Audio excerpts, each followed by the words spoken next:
रुकनी साहब, एक बड़ा अहम मामला जो अभी बात कर रहे थे कि हम तेल और गैस को तो चीज़ों को रोकना तो बहुत दूर की बात है। हम देख रहे हैं कि अमरीकी बहरी बेड़ा मदद को इजराइल की पहुंच गया है, लेकिन गज़ा का पानी, बिजली, गैस बंद है पिछले 4 दिन से।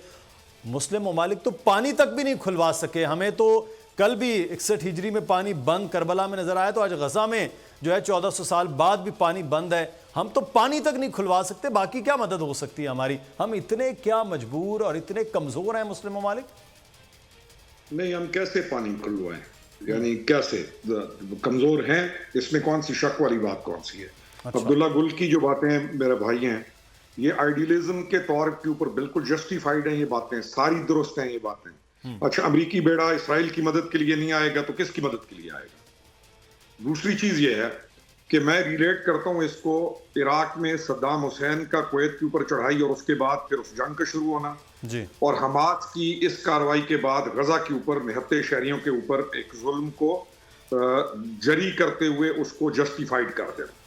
इस वक्त जो जिस इशू पर हमें बात करनी चाहिए, और जो पहले पीस प्रोसेस की बात हो रही थी, पीस प्रोसेस तो गया, अब क्या बात करेंगे पीस प्रोसेस की, या किसकी अहमियत रह गई पीस प्रोसेस के बात करने की?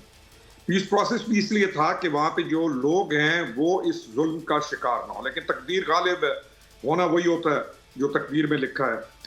अब हमास के इस काम की वजह से जो काम इस वक्त गजा में निहत्ते शहरियों के साथ हो रहा है, बच्चे और औरतों के साथ हो रहा है, हमारा कंसर्न तो वो बहुत ज्यादा शदीद हो गया है। फिर जो काम इस वक्त वॉर क्राइम्स में जो इस्राएली फौज जो एट्रोसिटीज कर रही है, और जो एक कोड है, जंग का एक कोड होता है, जंग के उस कोड के मुताबिक आपने तमाम अमल करना है। और इस्राइल इस वक्त जिस कोड को के जो आपका जेनेवा कन्वेंशन है उसके असूलों को ब्रेक करके, आज की कुछ वीडियो क्लिप्स ऐसी आई हुई हैं कि हैरान कौन है। तो हमें आवाज मजलूम के लिए अपनी हैसियत के मुताबिक उठाना है, और हमें उठानी चाहिए, लेकिन हम उस पर भी डिवाइडेड हैं। हम उसके ऊपर भी कोई क्या कह रहा है, कोई क्या कह रहा है। मैं ये समझता हूं कि तमाम हुकूमतों को इकट्ठा होकर इस वॉर क्राइम के ऊपर जो वहां पे काम चल रहा है उसके ऊपर हमें यूनाइटेड एक काम को करना चाहिए। This is all what we should do, और इसी पे हमें फोकस करना चाहिए, और ये हम कर सकते हैं।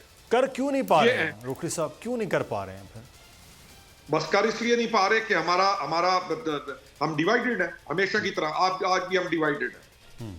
ये बंद कीजिएगा इसको यहां से। सही, तो ये डिवाइडेड वाला नहीं, तो डिवाइडेड का मामला जो है, फिर इसका मतलब है जो इकट्ठे होने का वो तो दूर दूर तक हमें तो इस वक्त नज़र नहीं आ रहा। हम तो ये समझ रहे थे कि ईरान और सऊदीया के ताल्लुकात में जब बेहतरी आई है तो कम अज़ कम जो ये खिता है उसमें कुछ सूरत हाल बदलेगी अगले आने वाले वक्त में। यमन की सिचुएशन ईरान का स्टैंस टोटली डिफरेंट है इस इशू के ऊपर। अरब ममालिक बाकी पीस प्रोसेस की बात कर रहे थे, इस स्टैंस के बाद भी क्या उनको मदद जाएगी लोगों को? उन लोगों को मदद तो कोई नहीं जाएगी ना। मैं आपके साथ हूं, या कोई भी कहे कि आप जुड़ जाएं जी हम आपके साथ हैं, या हम उनको कहें कि आप बस आप जो कुछ करना है आप करें, हम आपके साथ हैं, इससे क्या हो? सही। सब्सक्राइब करें और बेल दबाएं ताकि कोई खबर रह न जाए।